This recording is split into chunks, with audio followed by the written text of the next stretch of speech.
Yea, Mary, dost thou hear Balthazar? I pray thee, get us some excellent music, for tomorrow night we will have it at Lady Hero's bedchamber window. The best I can, my lord. Do so. Farewell. Leonardo, what was it you told me of the other day? That your niece Beatrice was in love with the Senor Benedict. What? Stop on. The Faustus. I did never think that lady would have loved any man. The most wonderful she should so tell us, Senor Benedict, which she hath an outraged affection for. Is it possible? Sits the wind in that corner?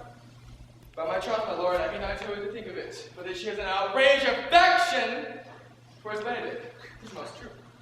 Maybe she doth the counterfeit. Faith like enough. Oh God, never like counterfeit that came so near the life of counterfeit. She discovers it. Why? What effects of passion shows she? Faith the hook fell. This bitch will bite. What effects, my lord? She will seek you. You heard my daughter tell you how. She did indeed. How? Tell me, pray you.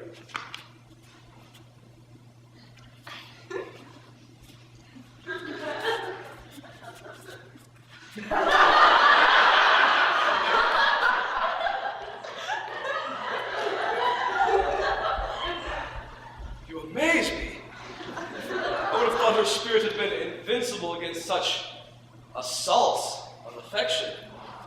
I would have certainly had too, my lord, especially against Benedict. I should think it's a golem with the grave near his fellow station. He has taken the affection. Hold it up. Has she made her affection known to Benedict? No inspiration never will. That's her torment. It's true indeed. So your daughter says, Shall I? says she, Often carried him a scorn right to him.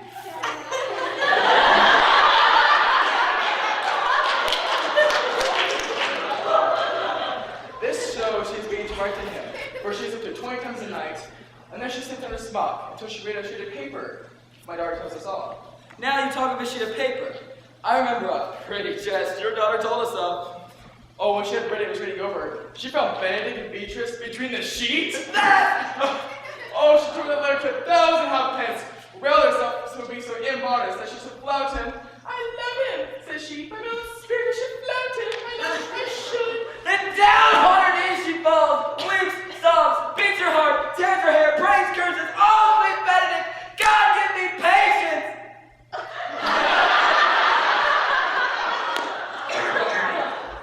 My daughter tells us that she sometimes had feared that she would do some desperate outrage upon herself. This is most true. It were good that Benedict knew of it by some other, if she will not discover it. To what end? He'll make but a sport of it and torment the poor lady worse. And were an alms to hang him. She's an excellent sweet lady, and out of all suspicion, she is virtuous. And she's exceeding wise. In all things but in loving Benedict.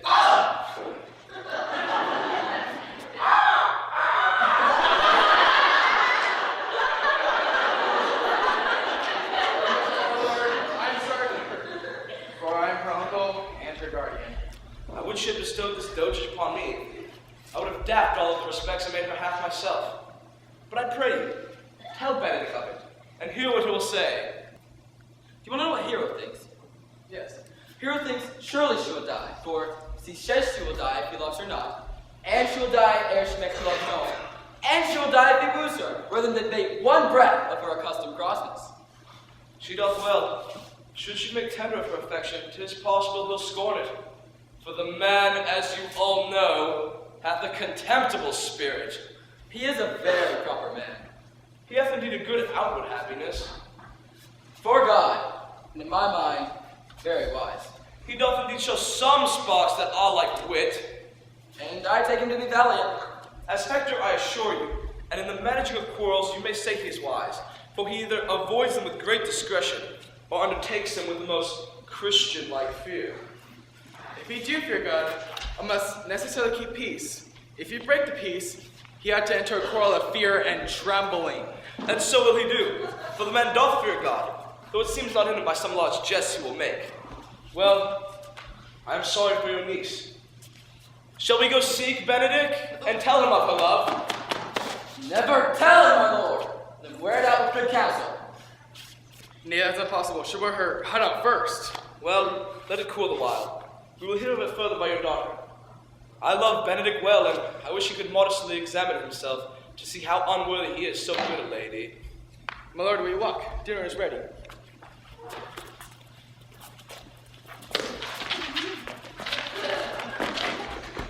You don't have to let her upon this. I would never trust my expectation. Let there be the same net spread for her, and that must your daughter and her gentlewoman carry. The scene will be to hold one in opinion of another's dotage. That's what I would see, which will be merely a dumb show. Let us send Beatrice to call him into dinner. This can be no trick. Your conference was sadly born. They seem to have the truth of this from Hero. It seems that they pity the lady. It seems that her affections have the full bent. Love me! Why, it must be requited! Here I am. They say that I will bear myself proudly if I perceive the love come from her. They say too that she would rather die than give any sign of affection. I never did think to marry. I must not seem proud. Happier they that hear their detractions, put them to mending. They say that the lady is fair. 'Tis the truth. I can bear them witness. And virtuous. 'Tis also truth. I cannot reprove it. And wise. But in loving me. By my troth, this is no addition to her wit, nor no great argument of her folly. For I shall be horribly in love with her. There may chance be some odd quirks and remnants of wit broken against me, because I have railed so long against marriage. But doth not the appetite alter? A man loves the meat in his youth and cannot endure in his age. Shall I let these quips and sentences and paper bolts of the brain awe a man from the career of his humor? No! The world must be peopled. When I said that I would die bachelor, I never think that I should live till I were married. Oh, it was Beatrice!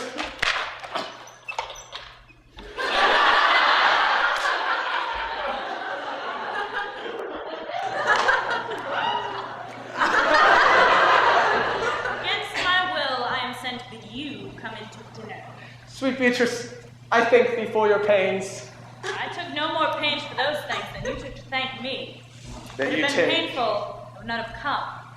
Then you take pleasure in the message. Yea, just so much as you may take upon a nice point and choke a dog ball.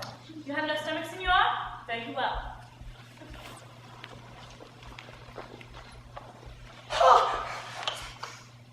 Against my will, I am sent to bid you come into dinner. There's a double meaning in that. I took no more pains for those things than you took pains for thanking me. Why, that's as much as to say, any pains that I take for you are as welcome as thanks. If I do not pity her, I'm a villain. If I do not love her, I'm a Jew. I will go get her picture.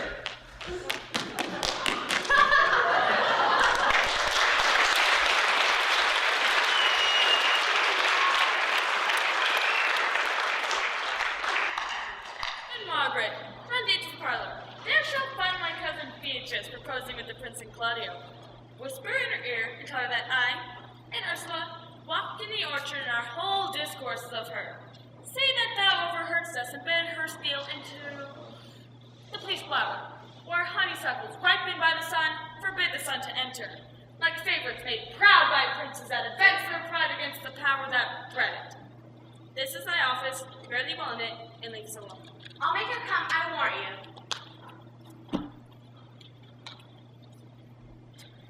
Presently. Now, Ursula, when Beatrice doth come as we do trace the Sally up and down, our talk must only be of Benedict. When I do name him, let it be thy part to praise him more than any man ever did there. My talk to thee must be how Benedict is sick in love with Beatrice. Of this matter, his crafty little cupids are made that only wounds by hearsay. Now again, for look, where Beatrice, like a lapwing, runs close to the ground to hear our conference. The pleasant angling to see the fish, pour their golden oars in the silver stream, and greedily devour the treacherous bait. So angle we for Beatrice, who even now is couched in love and coverture.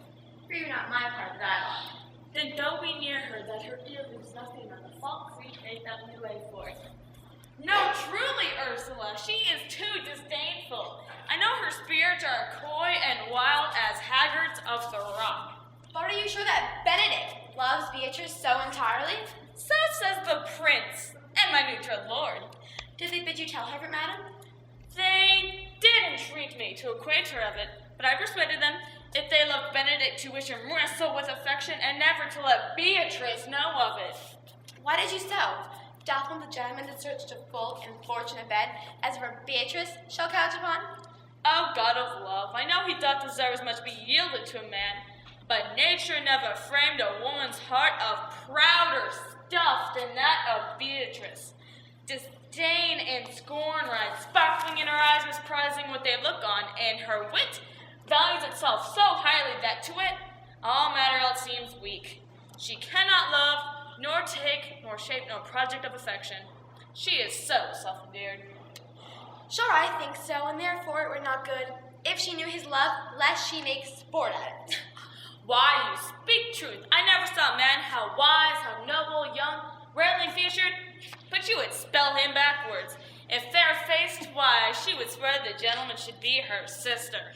If black nature drawing of an antique made a foul blot, if tall, a lance, ill-headed, if low and a gait very vilely cut, if speaking, why a vain bone with all winds, if silent, why a block moved with none. So she turns every man the wrong side out, and never gets to truth and virtue which simpleness and merit purchases.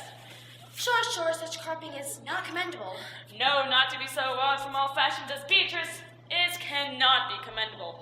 But who dare tell her so? If I should, she would smack me into air. Oh, she would laugh me out of myself, press me to death with wit. Therefore, like Benedict, like covered fire, consume away in sighs, voice inwardly, it would be a better death than die with mocks, which is as bad as die with tickling. Yet tell her, but see what she'll say. No, rather go to Benedict and counsel him fight against his passion. And truly I'll devise some honest plan to understand my cousin with. One doth not know how much one ill word may poison liking. Oh, do not your cousin such wrong. She cannot be so much without true judgment, as has such a quick and excellent wit she is prized to have, as to refuse such a rare and excellent gentleman as you Benedict. He is the only man of Italy, always accepted, my dear Claudia. I pray not be angry with me, madam, for speaking my fancies. Senior Benedict, for shape, bearing, valor, and arms, go foremost throughout Italy. He has an excellent good name. His Excellency had earned it ere he had it. When are you married, madam? Why, every day tomorrow. Come, go in. I'll show thee some attires, and have the counsel which is burst to finish me for tomorrow. She's lying, I warn you. We've caught her. If it proves so, then loving goes by hats. Some cupids kill with arrows, some with traps. What fires in mine ears? Can this be true? Stand I condemned for pride and scorn so much? Contempt? Farewell. And maiden pride? Adieu. No glory lives behind the backs of such. Benedict, love on. I will requite thee, taming my wild heart to thy loving hand. If thou dost love, my kindness shall incite thee to join our loves up in a holy band. Brothers say thou dost deserve, and I believe it better than accordingly. And but stay till your marriage be consummate, and then go I toward Aragon. I'll bring you thither, my lord, if you'll vouchsafe me. Nay, that would be a greater stain in the gloss of your new marriage as to show a child his new coat, and forbid him to wear it. I will only be bold with Benedict for his company, for from the crown of his head to the sole of his foot, he is all mirth. He hath twice or thrice cut Cupid's bowstring, and the little hangman dare not shoot at him. He hath a heart as sound as a bell, and his tongue as the clapper. For what his heart feels, his tongue speaks. Gallants, I'm not as I have been. So I say, you think you're a satyr? I hope he be in love. Hang him, truant. There's no true drop of blood in him to be truly touched with love. If he be sad, he wants money. I have the toothache. Draw it. Hang it. You must hang it first and draw it afterwards. What, sigh for the toothache? Where's but a humor? Or a worm?